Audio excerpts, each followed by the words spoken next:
So we're here at Assagetti and Haymarket in Piccadilly in London for the I Live Music 4th anniversary party. I'm here with Julie Dexter, who's coming off her grueling European tour. I've known Julie Dexter for 25 years. I'm not aging us or anything. We're having a silver friendship anniversary. And when I first knew you, Julie, because I was it too, we were trying to be salt and pepper. So what I want to know is how we've gone from those days to where you are now. I've read about you, I've heard about you, that you've been compared to Her Majesty Jill Scott. In your own words, describe yourself, people who haven't heard you. Okay, in my own words, I would describe my sound as jazz, roots, dipped in soul. I'm a world music lover. I love music from all over the world, all genres. I like good music, so I like good soul. I don't like bad soul. I like good hip hop, I don't like bad hip hop. I like good pop songs, I like good country songs. I love Dolly Parton, she's an amazing songwriter. I love stuff that makes me feel good. I like to make people feel good with my music.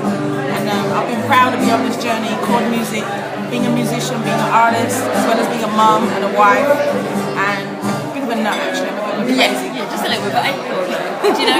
So you love world music. Where's home for you now, Julie? Home is now Atlanta, Georgia, USA. I've been there, next year will be 15 years, believe it or not. I know, it's crazy. And so I'm a Georgia peach, really. Come from Brummie to Cockney Girl to Georgia peach. That's just how I roll.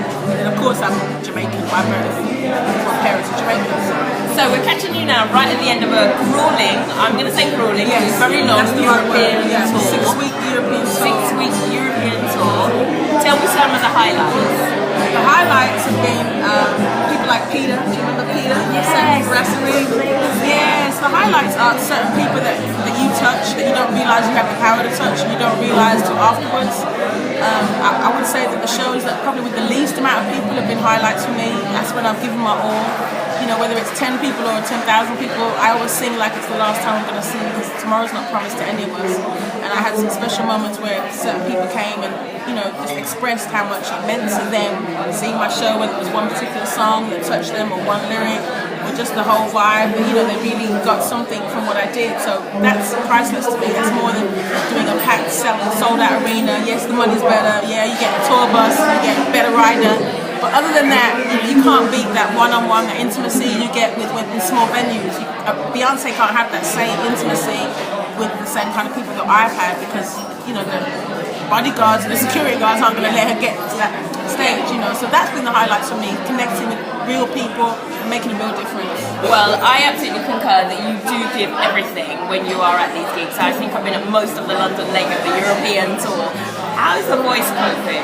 You know what? How do you keep that voice going? God is good. I try and, I do, what you need to do as a vocalist. I warm up before I sing. I think I've drank more honey this last 6 weeks than anything else. That's the only thing that's actually lubricating and soothing my voice. Oh, not the white wine. Not the white wine. Is that wine. out of shop, Oh, please? yeah. Producer BJ, is the white wine out of shop, please? Not ours. That's just part of the relaxation part, getting relaxed for the gig. In terms of la la la la la la, that's honey. Tea. I'd be lying if I had a specific regime. When I get tired, I won't speak for the whole day, especially if I have a show. I would be silent.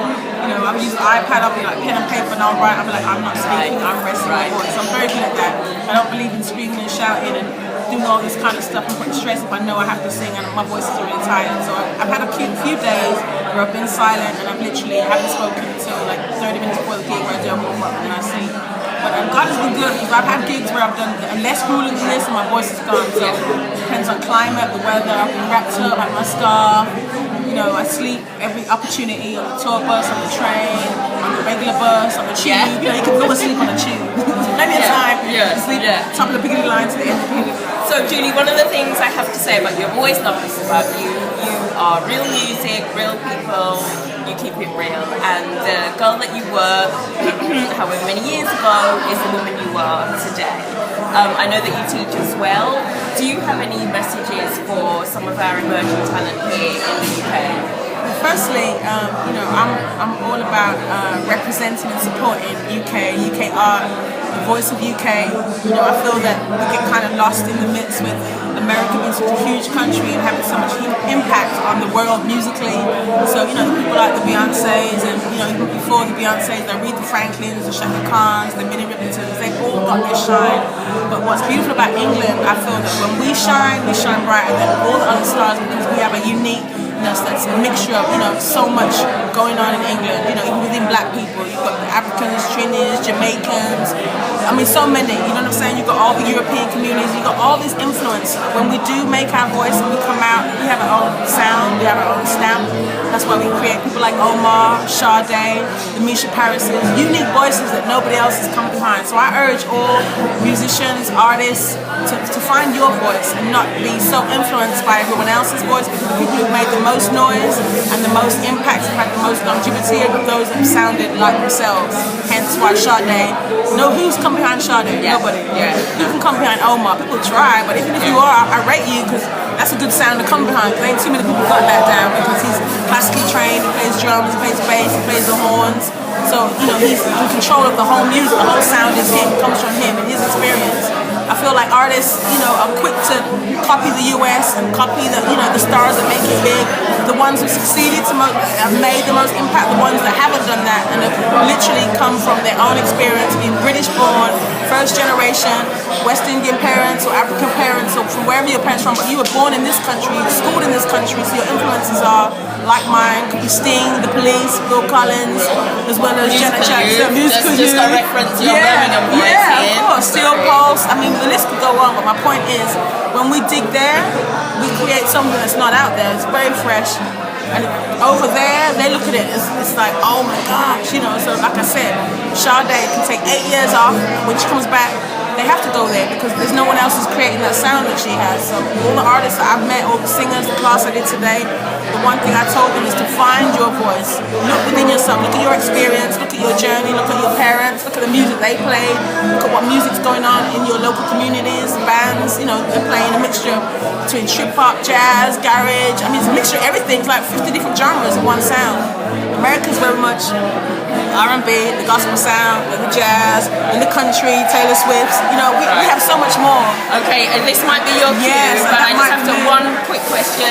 Did you have any time to write, and what can we expect from you next? No, I didn't get any time to write, but the new album's coming in 2014, and I have no idea what it's going to be about or what style, but it's going to be This good. is your cue, Julie. Yeah. We love you. Thank you so Thank much. you. You got to do it again. I didn't answer that last one right. In Atlanta next time, right? Yes. Yeah, we'll come. We'll travel. Thank you, Julie.